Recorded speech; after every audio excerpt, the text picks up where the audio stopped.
thinking, how did I get here? Crying, remorseful, repentant, saying, God, why didn't I just listen to you?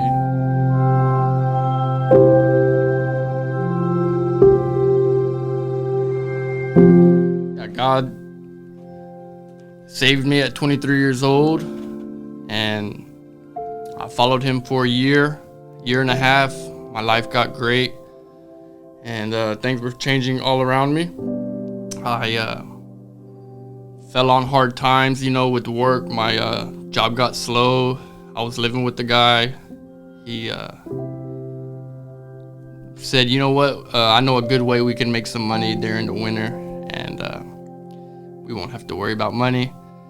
He was like, we could buy some drugs, make a quick $1, and everything will be good. And at the time, I thought, sounds like a good idea. Let's do it. I was still praying every day, trying to follow the Lord. And I knew that I wasn't making the right choice, but it was only going to be a short time, and everything was going to be okay. So one night I was praying, and I said, God, please, we ended up buying the drugs to make a quick $1. And that night I was praying, and I felt God tell me, throw the drugs away. And I said, I will, God. When I wake up in the morning, before I go to work, I'll flush them down the toilet. And I finished my prayers, and I got in bed, and I went to bed.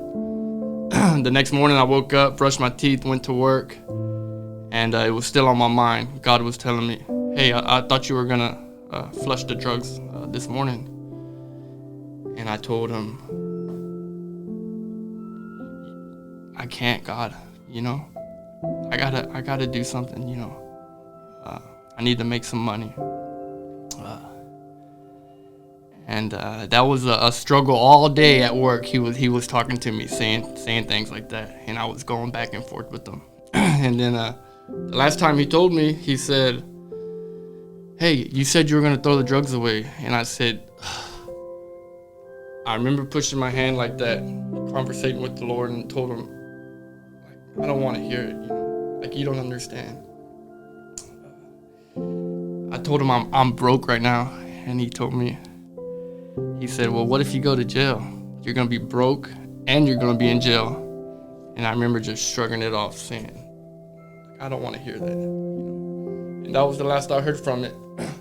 Coincidentally, after work on the way home, guess what happens? Get pulled over for expired registration or something silly, And next thing you know, I'm being arrested for drug possession. A year and a half, drug-free, and a year and a half after giving my life to the Lord and trying to do His will and seek Him in everything, I'm back in jail. Thinking, how did I get here? Crying, remorseful, repentant, saying, God, why didn't I just listen to you? You told me, and I wasn't hearing you. I didn't want to do what you had me. I didn't want to do what you were telling me to do. So that day I repented, and I told him, Lord, I'm so sorry for not listening. From this day forward, no matter what it is you tell me, I'm gonna do it. And I wrote a little commitment to the Lord that I still have in my house. Basically, just the date. It was February 2014, February 14th, 2015. Basically just said, God, I'll follow you wherever you go. No matter what you tell me, I'm going to follow you to the best of my ability. And help me always do your will, Lord. Help me to always be in your will. Give me the strength. I ended up being released in a short amount of time by, the grace of God. and I was faced with a new challenge. You know, which road was I going to take? 9 months later, after making the commitment to God, was I going to forget everything I told him, or go back to, Lord, no matter what, I'm going to follow you, whether I'm homeless or, broke, wherever I go.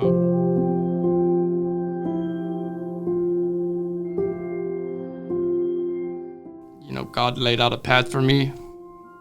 I was able to find a great godly woman, get married, have children, start a business, buy a home in Austin, and just live a normal life, something that I prayed when I was real young. I just wanted, the only things I wanted in life was a wife and a family, and to live normal, and God gave me all that. Hi, my name is Brent, and this is my story with God.